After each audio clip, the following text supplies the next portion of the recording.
Can you just elaborate on that? Yeah, I was saying this in the last hour, just for context here. The reason that this is going to be just so, I think, emotionally jarring for the folks in Korea is because this is not really distant history. The fact that this kind of thing could happen in the streets of Seoul for folks who are in my parents' generation, certainly my grandparents' generation, this is what they lived through. And you were born in South Korea. I was born in South Korea the very last year that there was a military dictatorship, and soon after I was born, there was the first democratic presidential election that elected Roh Tae-woo. And obviously the country has evolved and developed so much since then, but we now talk about South Korea as one of the most important democratic countries and a vibrant democratic country in Asia that we look to and point to often as a model. So just seeing these headlines, seeing these scenes, knowing that this is possible, I think just in and of itself, in the context of South Korean history, is important. Obviously, we around the table should talk about why this should be an important thing for Americans to pay attention to. Right. Well, that's what I want to.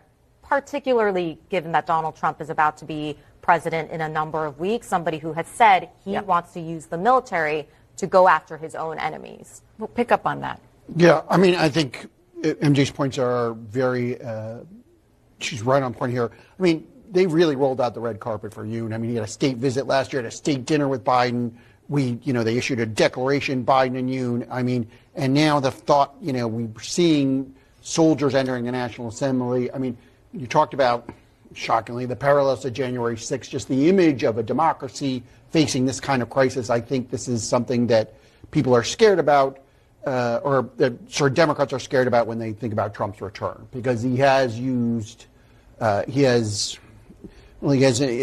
encouraged the use of force to achieve political goals, and or try to achieve a political goal on January 6th, and or at least played with it. And he's talked about now pardoning some of these folks on January 6th, the rioters, insurrectionists, what you want to call them. So, this is on the top of people's mind. And then I think when they see scenes like this, it's just shocking to see a decades-long democracy, one of the closest U.S. allies in the region, in the world, have this go through this kind of convulsion. I think it's just, it's stunned Washington. Capitol Hill, I'm trying to get a response from people. Nobody wants to say anything because they don't know how to deal with it. Well,